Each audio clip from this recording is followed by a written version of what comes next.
Welcome back, baseball fans, to another edition of the Prep Baseball Report of North Carolina podcast. I'm Brandon Hall, the Mid-Atlantic Scouting Director. He's Matt Payne, our North Carolina Scouting Director, and we're here to talk about high school baseball in North Carolina, all the players, all the teams, and been a busy couple weeks for us, Matt. We've been on the road and seen a lot of really good players. How you doing? Doing good. Good to be back on here. Seems like forever.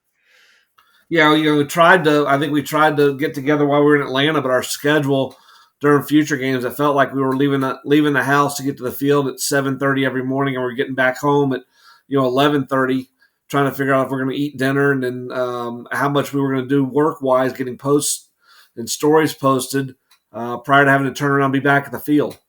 Yeah, a lot of late dinners, and it's always good being at that complex though and seeing guys we don't see but a couple times a year. Absolutely, absolutely, and it was hot, but it wasn't unbearable. I think we only had a couple of lightning delays, and they really didn't affect our clubs very much. So we're appreciative of the Lake Point and Georgia people for providing that good weather for us and giving us that opportunity to stay on schedule. And really a great week for Team Carolina. The older team made up of only 2025 players with a new rule in place. Yourself, me, Sammy Esposito, who runs South Carolina, kind of got together and said, hey, let's just go straight 2025s. We think we're going to have all these 26s available to come next year. And maybe we missed out on a power arm here or there out of that 26 class, and we're rolling dice they'll be available next year. But really impressed with the group we took down there. Just an overall statement and thought on those older guys as we competed against Team California, Team Mid-Atlantic, and Team Florida. Yeah, we took another good club down there, and with the new rule, I thought we did the right thing just to going with 25s this year and giving them an opportunity. And talking to those college guys, some of those guys haven't seen the 2025 class a whole lot this summer, so they appreciated that. And there was a ton of buzz as usual, and Team Carolina had a heavy following down there.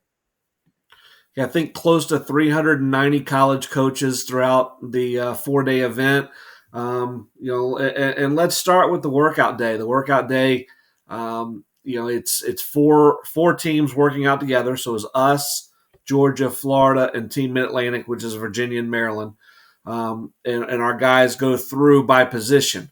So it was our outfielders, and then the rest of the club's outfielders, and then our catchers and everybody else's catchers, and then our infielders, and so on and so forth. They took multiple rounds of live BP, and then they went and they ran a 60 on the laser time, got a 10 and a 30-yard split, and then followed that up with defensive workouts, trying to work out mainly at their primary position.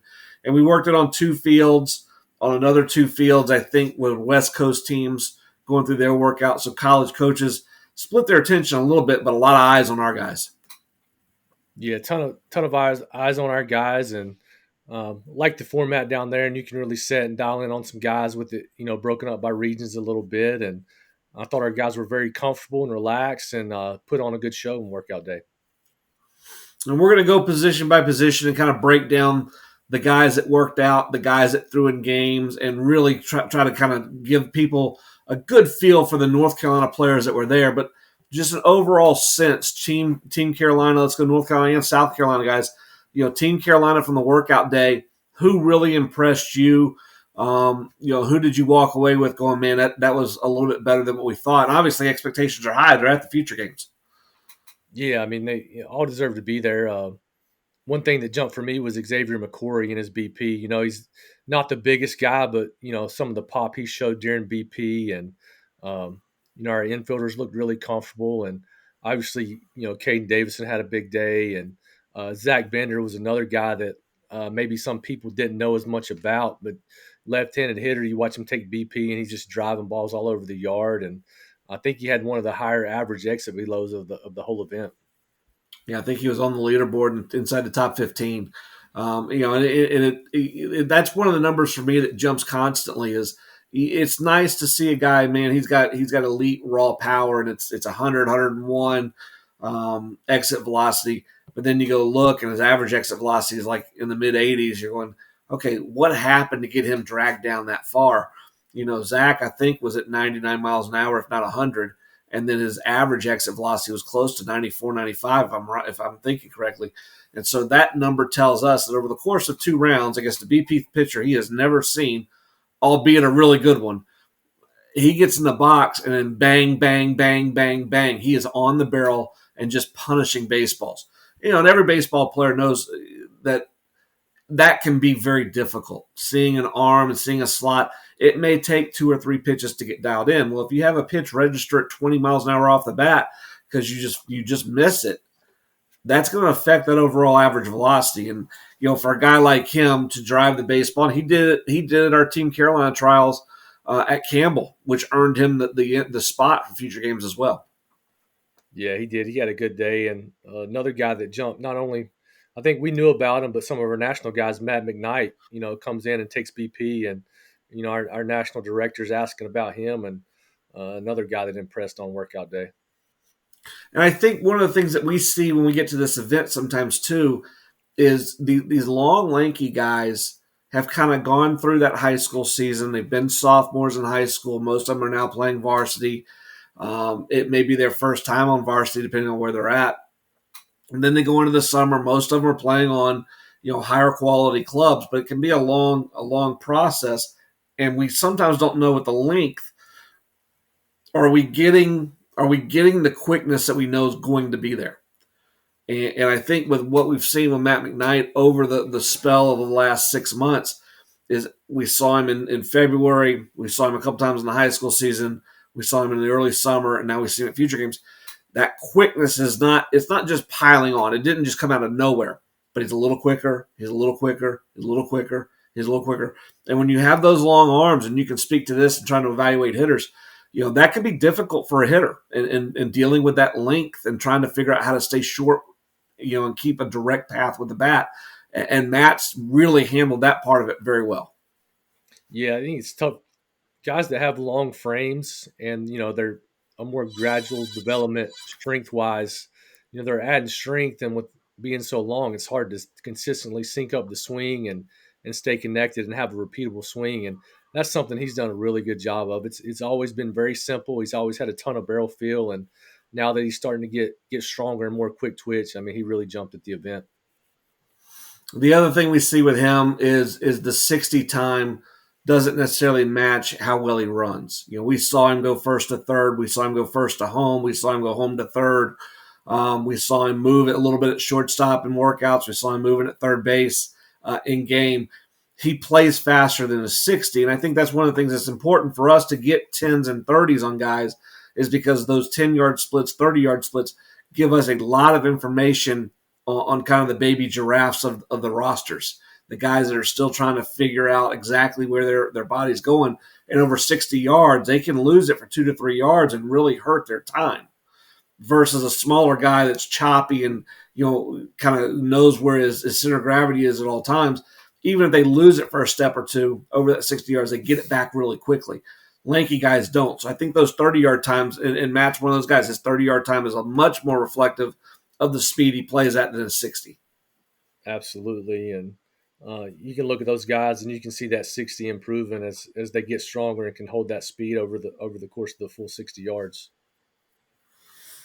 Let's start with outfielders, Matt. We're going to move into our game plan. Game one, we played Team California. Just a quick recap. Technically a loss, I guess. We got walked off in the bottom of the seventh. A great back and forth game. Offensively, we were really good. I thought pitching wise, we were okay. Like to have seen a few more strikes here and there. I think some of it was the pitch sequencing and just guys getting comfortable with their catchers and really taking command of that. And then, defensively, I thought we gave up 3 or 4 runs on first and third plays, on a missed double play. Things that if we actually had practice time, we cleaned those things up pretty quickly. But the one thing in that game is we had 2 innings where our offense, they couldn't get us off the field, and we just had to roll the inning. Same thing, we go to Team Mid-Atlantic. Again, walked off in the bottom of the seventh, kind of. But we had at least 1 inning in that game where we had a chance to score more runs, and we rolled the inning. And then, honestly, we hammered Team Florida on day 3. The offense was really good all 3 days. Defense got better each day. Let's start with our outfielders. We've talked a little bit about Zach Bender, and we can add on if there's other things you want to talk about with him. But let's start with Ian Williams, left-handed hitting center fielder from Wake Forest High School. Yeah, I thought Ian had a great week down there. Plays center, uh, leadoff type profile, and base running is his strength or one of his strengths. And he got on base, got some hits, and when he got on base, he ran. I mean, it wasn't 2 to 4 pitches, and he stole second. He was still in third, and there's some situations in there where you have to get a guy to go out and run for somebody to keep the game rolling or whatever. And he was always one of the first guys out, and he would go hop on first base, and he was still second. He was still third, and I thought he really showed his skill set and what type of player he was throughout the week. And he's simple in the box. He doesn't try to do too much, and just gets hits, gets on base, and makes things happen. And he moves well in center field too. Yeah, unofficially 3 for 5 with 2 walks, 6 of 8 stolen bases. I thought the level of competition was good for him too, because he more than likely, about when he plays, if he's on first, he just outruns the ball to second, and if he's on second, he can kind of deke his way to outrun the ball to third. In this event, word kind of got out. Hey, he's looking to run every time he's on base. You saw pitchers work the holding. You saw pitchers shorten down. You saw catchers that were extremely accurate with really good arms. And so that next step for him in terms of being an elite base runner is, can he look to run on every pitch? Can he really get sequenced up with a pitcher and decide he's only going to run on breaking balls and kind of hold his ground on fastballs? Can he pull off a steal break if the pitcher slide steps or if he doesn't get a good jump?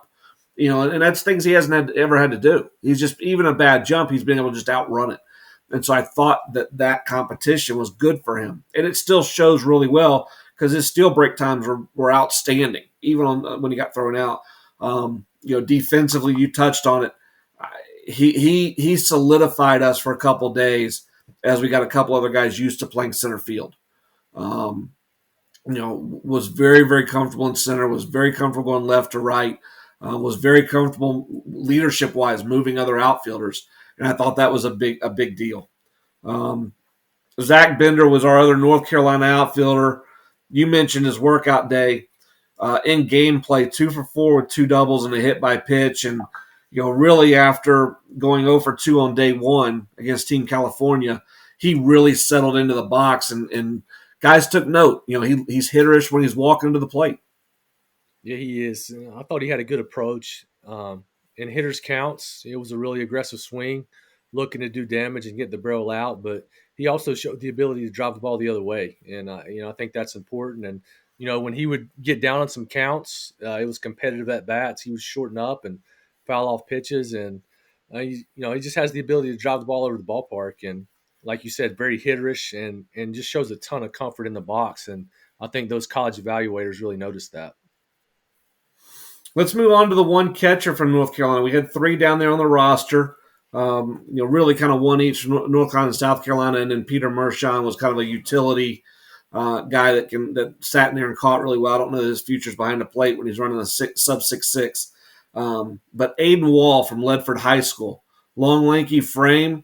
We know about the ceiling. We know about what he could be, but the important thing was he able to show flashes in front of this large contingent of college coaches where they go, boy, that's too intriguing to pass up. What'd you think?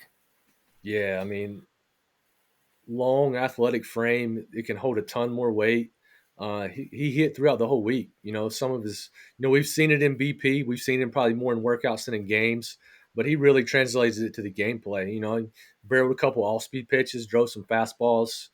He can hammer the ball to both gaps, and he caught for us. He has arm strength behind the plate, but you talked about the 60 time and the athleticism. That's a guy that he may end up being a corner outfielder at the next level with some juice, and also gives clubs that guy that hey he can be an emergency catcher uh, and go back there, or he may develop more and stay behind the plate because the arm Right. strength back there is easy to notice. And as the week went, I thought he got more comfortable behind the plate and catching arms he's never caught. He showed some ability to do that and adjust, but what he did at the plate, I mean, it was a good week for him. Yeah, so he went 3 for 6 unofficially, two triples. But I thought the most impressive at bat was after he tripled in Game 3 against Team Florida, the poolside, and really showed a burst from mid second base to third and kind of outrunning the baseball a little bit and showing a lot of athleticism. His next at bat, he comes up and he gets behind an account. He takes a breaking ball and he doesn't just shoot it the other way. He drives it to the wall, and it's a sacrifice fly in the book. It's a fly out. But he hit a ball 330 feet up against the wall, and I mean hammered that ball to easily score a run from third, where it was pretty obvious he was giving up a team at bat there. He was looking to do damage. He was looking at the ball hard, but he also was looking to score that run. And so that stuff is important.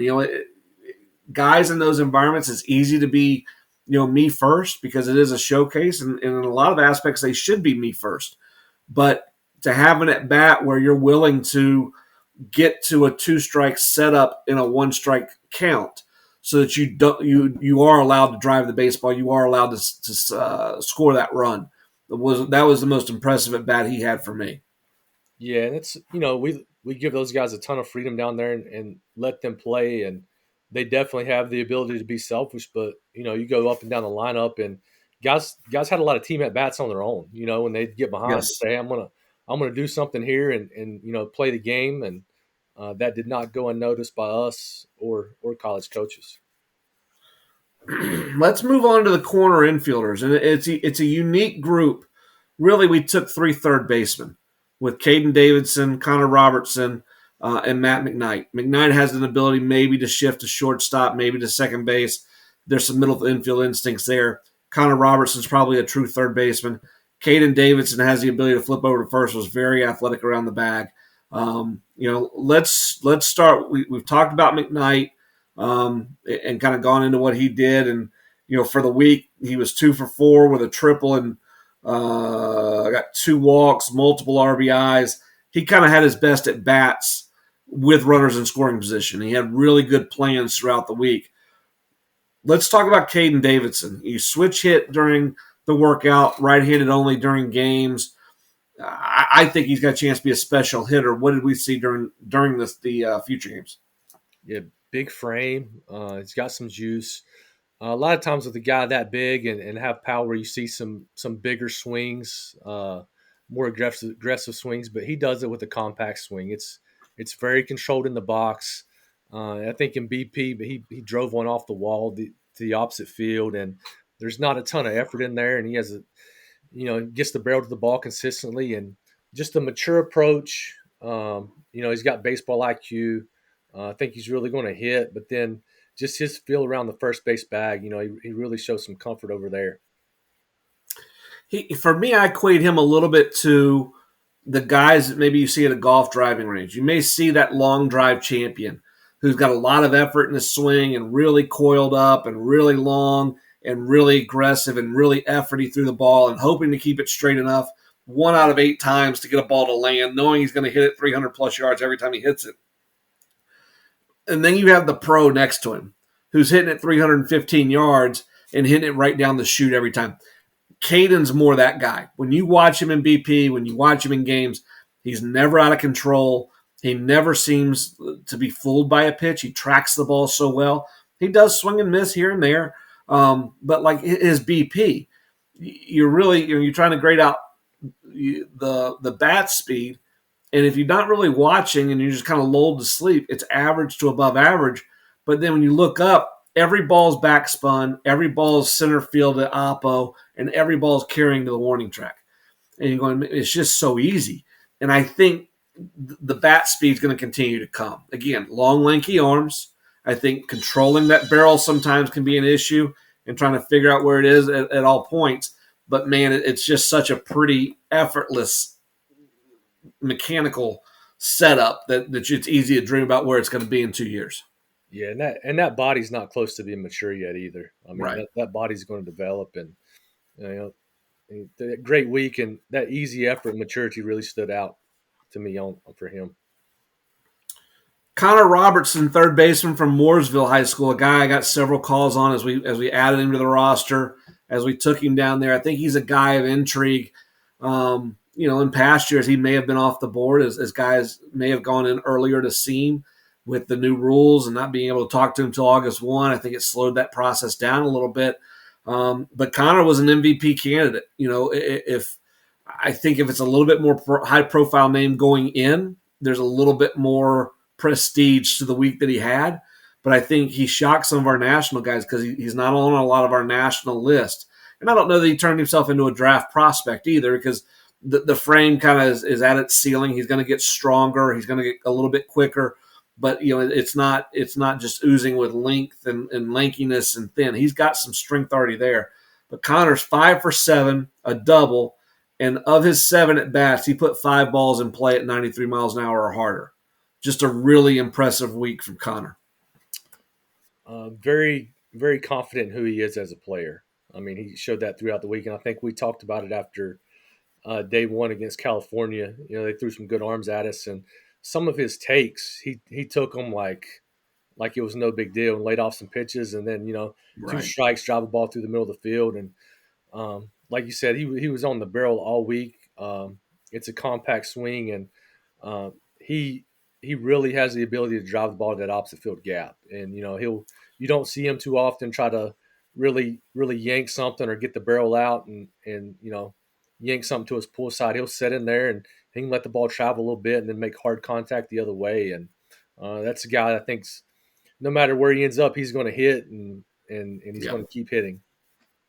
There were 3 notes I made on him. The first one was he wasn't afraid to go to 2 strikes. There was no fear. If his plan was to be on time for fastball and they went slider, slider first 2 pitches, it was like he won those pitches. Even if it was 0-2, he had already won the at bat because he got to a third pitch. He hadn't gotten off his plan.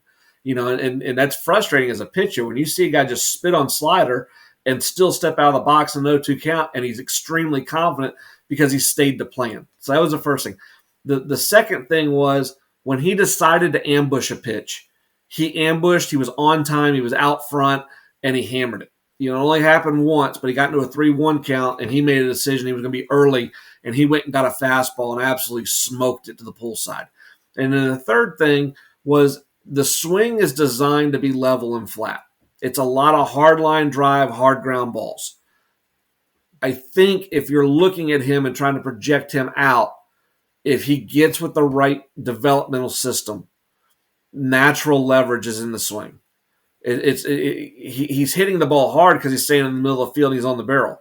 They don't have to create a lot of loft to all of a sudden get a ton of doubles and home runs. I think it's just going to be about pitch selection, knowing where his kind of happy zone is. And talk to me a little bit about that. When you see a guy that is flat through the ball, that does hit, in this situation, it's a lot of singles up the middle that are just rocketed off the bat. What's that mindset of a hitting coach trying to develop? We talk about launch angle, but trying to develop, balls that carry a little bit more into the gap, or does it just happen naturally as the pitching gets better, as the strike zones get more consistent, as he gets more reps as a good hitter?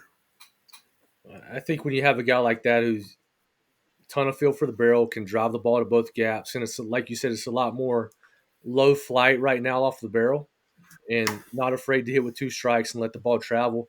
I don't know that it's much of a swing change. I think you get into that and try to get guys in the air. It can mess guys up more than it can help them. But I think Right. learning when to really sell out and cheat and different locations, I think he's got a chance to hit a ton of home runs and a ton of doubles moving forward. Completely agree. Completely agree. And my pitching background doesn't allow me to say it as eloquently as you just put it, so I appreciate that. Um, we'll go to our final. I think it's our final position player setup, and it's our middle infielders. We took 2 from North Carolina, 2 from South Carolina. The 2 from North Carolina, Wilmer Martinez and Xavier McQuarrie. We've talked a little bit about Xavier offensively. We got into gameplay. We played him at second a lot in game 1, shifting him to short for game 2s and game 3. Your feeling on Xavier walking away from the defensive side. He had a chance to make some good plays, and he did. I think it was the last day. He's playing short, made a really good play on the run. It's athletic. I won't say he surprised us defensively, but we got the chance to see him do some things on the infield that we haven't in games yet. And I thought that Right. was really good for him. And another guy that he runs the bases very well, and it's a fluid swing without a ton of effort. And he's going to continue to get stronger, and he can already drive the ball as he is right now, and it's pretty to watch in the box. When you get a left-handed hitter that has a chance to field at the level he's going to field at, it opens up a lot of doors. And then he runs on top of that, and then you're looking at him going, man, he's just a baby. I mean, you look at his face, you look at the body, he's going to get stronger. He's not going to be 6'4", 230 pounds, but he's going to get stronger in the frame that he has. That play on the move you talked about, he's set up at normal depth, ball hit 2 steps to his right. That's basically a chop play, and he had to run through and basically pick, exchange, and throw all at once, and he was accurate. And the ball had carry. That was the thing for me. You see a lot of guys that read that ball right, and then they have to play around their arm. They have to wait on that second hop so they can get their feet underneath them to make the throw. That we can't at that speed of the game. You don't have that time. He knew that. He picks through that ball, and then my shock was the carry he had on that ball. Not that we haven't seen arm strength. We watch these workouts and guys catch and shuffle and load up and across the diamond, but that ability to carry the baseball across the diamond on the move, moving away from first base and being accurate, that tells me he can play short. The other thing I loved, and we're going to get to Wilmer too, and we knew this about Wilmer coming in, and I don't know if Wilmer rubbed off on Xavier or if Xavier's a lot more similar to Wilmer than what we knew. The leadership in the middle of the field. Those two guys were constantly talking. Those two guys were constantly wanting to move people around. Hey, I'm going up the middle. Come with me. Hey, double play depth. Hey, ball back to you. Think to me. Hey, I'm off the bag here. If the ball's hit you, you're going to have to go across the bag. Hey, first and third. They're talking through all these situations and really making our lives as coaches. We just got to sit over there and watch because they were managing the game, both these middle guys. For Xavier, that was new for me. I had not seen him do that. For Wilmer Martinez, Ledford High School, played a lot of second base at Ledford, has the ability to play short. We played him at short early on. I think he's a little bit more comfortable now at second because of the reps he's had. But let's talk a little bit about Wilmer, and then you can kind of filter back into how those two guys fed off each other. Yeah, defense stands out for Wilmer. Fun to watch on the infield, just smooth actions, quick transfers. Been switch hitting some this year, hasn't been doing it long. Took several at bats left-handed early down there.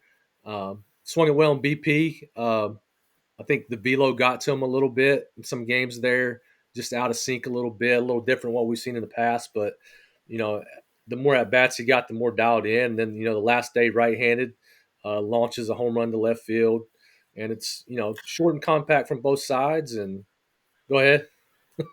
I thought that was an interesting decision he made too, because that wasn't something I don't think we talked to him about it. But he's a switch hitter, and then you get into this event. The only left-hander we saw got his final out, the hitter before Wilmer. So Wilmer never got to turn around and hit right on left. So he comes out day 3, and okay, they've seen me hit left. I'm going to hit right today.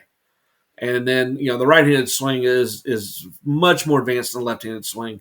I think the left-handed swing is within reach. I think there's some quickness there, especially if he as he sees more velocity, he'll have a chance to kind of get back up on top of the ball. The right-handed swing advanced him as a prospect in my head.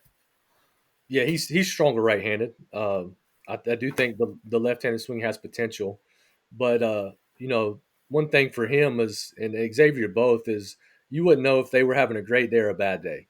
They both ton of energy. The teammates love them, and talk about guys in the middle of the field and leadership ability.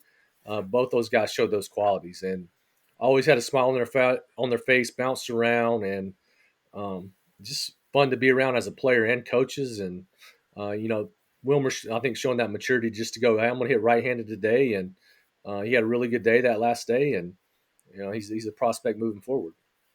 Yeah. So that gets us through our position players.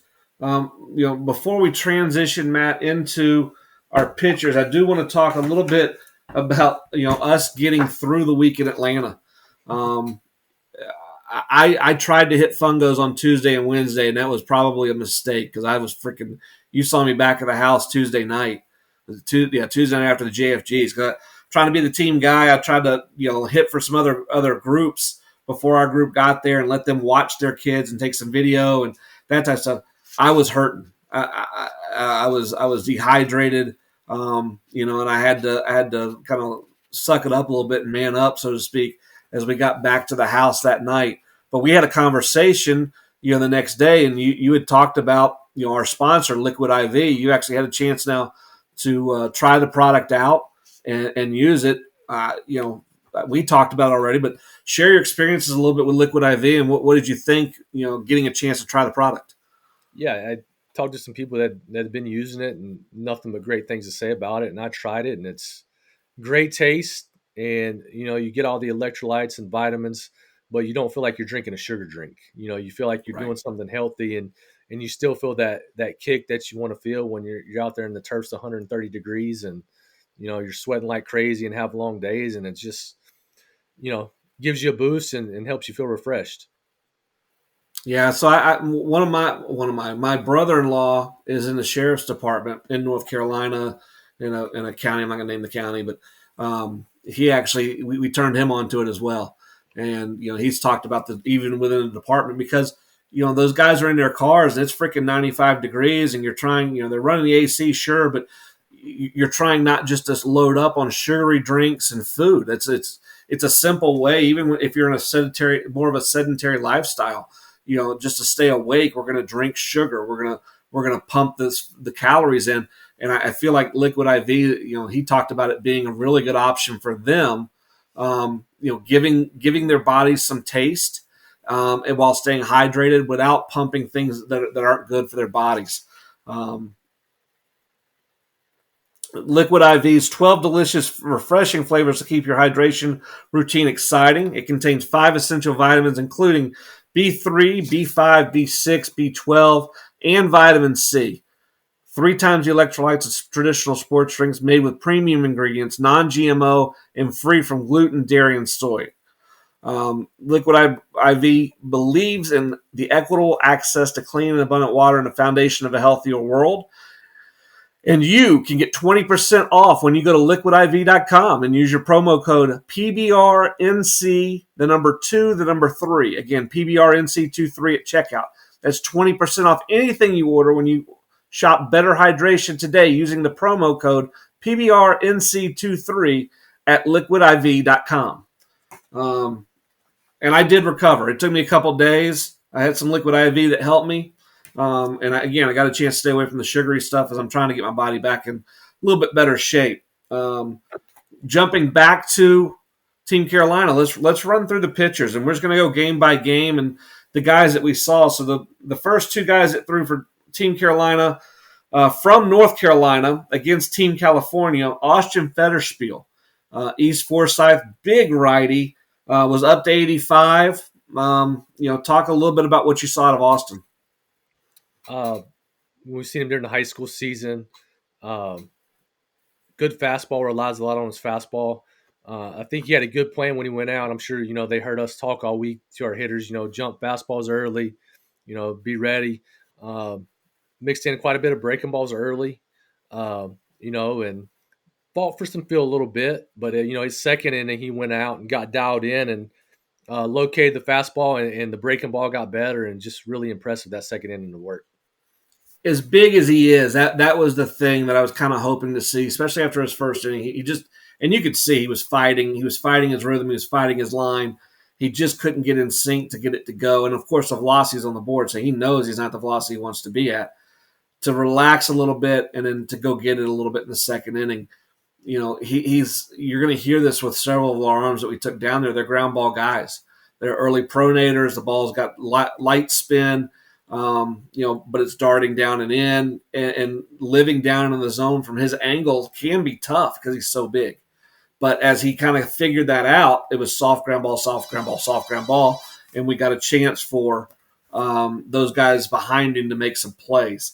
The other thing I walked away, I met his dad. His dad is huge, so Austin's a big boy. I don't know that Austin's done growing, so he may continue to add size, add length, add weight, Yeah, I don't think we're done at 85 in terms of what that power boring, turbo sinker has a chance to become. Also, a three Um, sport guy too at East Forsyth, football and basketball. So I did not know that. There you go. And again, trying to project where the ceiling is, he's light on reps if that's the case. So that's a really good note. Gabe Murray closed the game out for us. Gabe ran into some bad luck in the bottom of the seventh and ran into a good bat. We've been put him in a great situation. After getting a quick out, I thought the zone got maybe a little bit tight. He walked two guys on two really competitive at bats. But when you stand back, you go back out and grade his overall stuff. And I think you were doing the TV at that point, and so you had a different angle. You had the center field angle. Watching that game. Actually, you may have been back in the dugout for him. Sammy may have been there, I was with but the just young the kids. stuff really played. Yeah, we had the young kids going on too. I miss Gabe, That's but right. talking to some college coaches, they were really impressed with the stuff from him. He was Yeah, really athletic. The arm works. It's a little early to the top. He's a pronation guy. And the bore he had, the sink he had, I think was one of the leaders in terms of the pitch scores and also in terms of the movement. And so the ball getting on those hitters, is he ready to pitch with that repertoire yet? Not yet. He's going to have to pitch in. And then I'm really impressed with that. He can spin his slider with the way his arm works. And I think that's something at this age that bodes really well for him, and that ability to kind of work in the middle of the plate and take a ball and bore it in, and then work in the middle of the plate and take a ball and spin it away, and trying to mimic those pitches and get hitters to see that. And again, he gave up a couple runs in the seventh, but I don't think they hit a ball hard. And so he's going to be an interesting one to follow. If he was 6'2", 6'3", I think he's a huge prospect. I think he's a draft prospect. I think guys are all over him. A little bit smaller frame, twitchy. Who's going to dream on him and what he can be, as he shows up as a freshman. We got to Team Mid-Atlantic, which was game 2 for us. And we threw the first of our 2 lefties that we brought down there. And I know a personal favorite of yours, Micah Simpson. We asked Micah, the only pitcher from Team Carolina that we asked to do this, we asked him to get us 2+ innings. And he did a really, really good job in terms of just flooding the zone. What'd you see and what'd you like out of Micah? Yeah, stays in the zone. Left-handed arm, different slot, different look. We've talked about the fastball spin before. I thought he pitched well. I think a catcher he hasn't had before. I think they struggled to get in sync a little bit with Yep. what was maybe the right pitch in the right time. But I think when he faces that level of hitter more and gets more in tune with the sequences that work best for him, I think he's going to have a ton of success. And he competes, and no matter what happens, he's just going right back in the zone. So I went behind the plate for him and watched an inning back there, and it's you're going to look at the velocity and say, man, it was 83, 84, 80, 84, whatever it was, and is that light? Well, it's a true sidearm slot. When you really start dissecting where he's at, is his body stays somewhat vertical, but he's out to the side with his arm.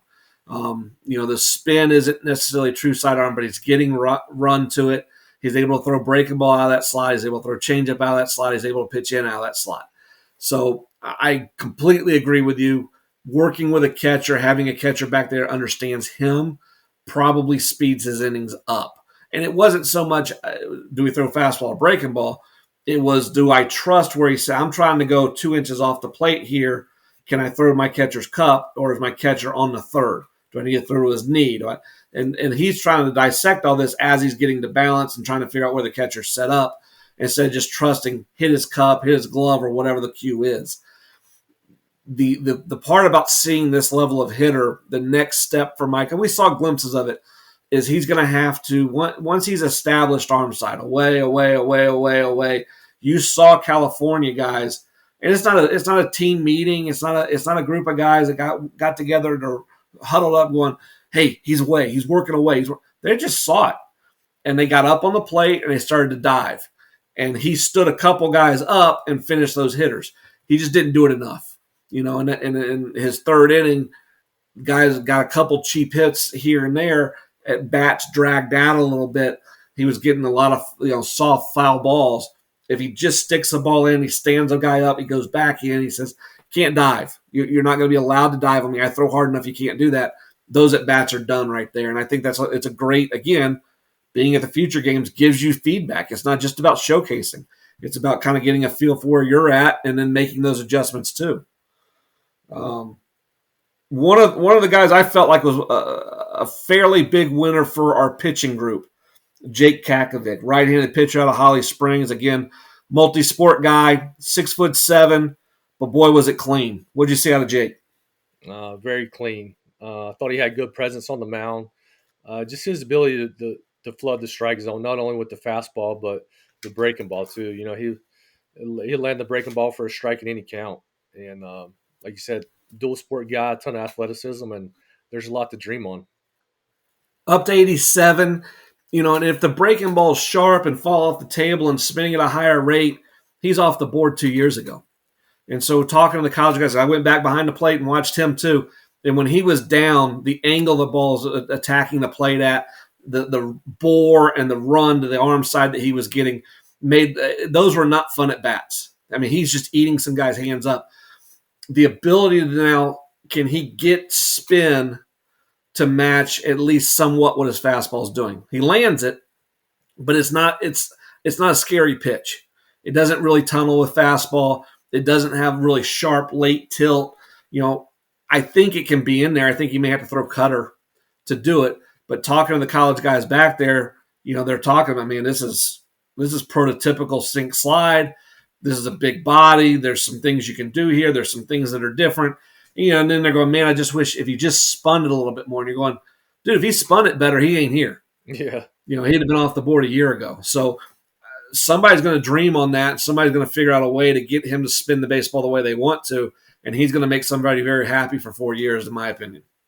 Yeah, and that, as big as he is to have the simple delivery and be able to repeat it, he's going to be able to develop that ability to spin the ball. We get to day 3, and North Carolina started, or North Carolina righty started for Team Carolina, Davis Cabbage, Hickory Grove Christian, really athletic righty, quick arm, 4 in the zone. What did you think of Davis? Great day for Davis. Athletic, confident attacks, loved the breaking ball, and I thought he was pretty impressive out there. Yeah, and again, same deal. Never seen his catcher before. Has never caught him before. Getting 4 pitches and trying to sync him up. His first inning, you could tell they were fighting each other a little bit. The second inning, bang, bang, bang, back in the dugout. It was, and he is really athletic on the bump. Again, a guy, if he's 6'2", I don't think he makes it to Future Games because I think he's off the board. But, as a guy that's still kind of growing into his body, and he's, 5'11", 6 foot, probably still growing, as loose as his hips are, as well as his arm works, again, he's got a chance to step on campus and get out early. And he may grow into something different. I don't think he's going to need necessarily up against the ceiling when he sets foot on campus. So I think he's going to be a fun one to watch. The final arm from North Carolina that threw was our second lefty, a guy we saw at the Dirtbag Scout Day, William Leahy. Kind of undersized a little bit. Not, he's going to be, I think, average in height, but just thin build, really quick arm works. But I think we're just kind of seeing the tip of the iceberg. If the old saying is true, where mass equals gas, when he starts adding on some pounds and putting on some man weight, he's really positioned to see his velocity jump. And he's up to 83 already. Yeah, he's the frame's very young. It's going to get stronger. But he has pitchability, and I think he's very confident in who he is, knows how to pitch, and as he gets stronger, I think he's really going to jump for a lot of guys. I think he took advantage of something, too. We ask our pitchers to come down the day before. We don't mandate it. We ask them to and say, hey, be around your teammates, be around your catchers, get a feel for the day, get a feel for how this works. And he got a chance to see Micah throw. And he was standing there as we're talking to Micah about you may need to stand some guys up. And Florida did to him what Mid-Atlantic did to Micah. They started jumping on the plate. They started leaning. They started diving because he had really established arm side. He's flipping a breaking ball in there. And then all of a sudden they shot a ball, hard over the first base dugout. And the next two pitches, bang, bang, he went right into that righty. He stood him up, and then he threw one in there for a strike, and it ended it. And I was, I don't know. I would love to say, man, we did a great job coaching. We're in there in the dugout. I don't know him well enough to know that may be something that he just sees all the time. But even if it is, that's a high level of thinking. It's a high level of pitching. Kudos to him. I think at that point, our catcher, Stowe Rogers from South Carolina, I think was handling him. So kudos to Stowe in making those adjustments and giving him a chance to really make an adjustment off a hitter that was making an adjustment. Yeah, it was impressive. And anytime you don't have as much velo as some other guys to show that ability to pitch inside, that stands out to evaluators. No doubt, and you have to. You have to be able to move balls around, especially as good as college hitters have been with handling velocity. So that's a ton of information on the future games. We did not even get into our junior guys. We're going to try to get into them at some point here in the coming up. Last week, coming off of the future games, we held our top prospect games. Information's flowing out. What a great day that was. Wednesday at Campbell. Really briefly, Matt, talk about there were I got about 30 phone calls because there were some college coaches there, and then there were some words that got out of, hey, this guy did this and this guy did this and this guy did this. And we didn't just flood some of that information to the internet because out of respect for the college coaches, it did show. And those guys are trying to get information. They had to wait. We didn't release some of it till yesterday. What'd you think of the top prospect games overall? Overall, really good day. Anytime you have gameplay, and we do it with some of our bigger events, a lot of times there's a little lull in there. It gets a little sloppy. You have an arm go out there that struggles with the zone a little bit, or you run through part of a lineup where there's just not a whole lot put in play. And we had 3 games. All 3 had a good pace, well played on both sides of the ball. We saw guys pitch. We saw guys hit. Got to see guys make plays defensively. And the day flowed really well. And the reason it flowed really well is because we had good players on the field playing a lot of clean baseball. Did. We had really, really good players there, and it's all these events. We want good players. It makes it makes our lives easier. It makes it easier to talk about, easier to write about. The information from Top Prospect Games is on prepbaseballreport.com. Go to North Carolina, go to event showcases, then event results. You'll see the top prospect games there. We're going to continue to roll out information daily on the future games. We've got a few more tidbits coming out of junior future games. We've got scout days coming up. Matt, it doesn't stop. It keeps going. We're going to see more and more players. I know you're starting to get bogged down in rankings. It's all kind of hitting the fan, and we're right at the tip of the iceberg, even though we're finishing up the summer, aren't we? Yeah, it's getting busy, really busy for us right now. More scout days, more rankings, and it was a great week at future games with, took a lot of – they were good baseball players, but they were fun kids to be around for a week, and it was an exciting week for us. No doubt. I think that's the best way to put it is we had fun. We were around good players, but more importantly, we were around good people. Our 24 guys were good people, and so that makes that week a lot more enjoyable for us. He's Matt Payne. I'm Brandon Hall. This is the Prep Baseball Report of North Carolina podcast, and we'll see you at the field.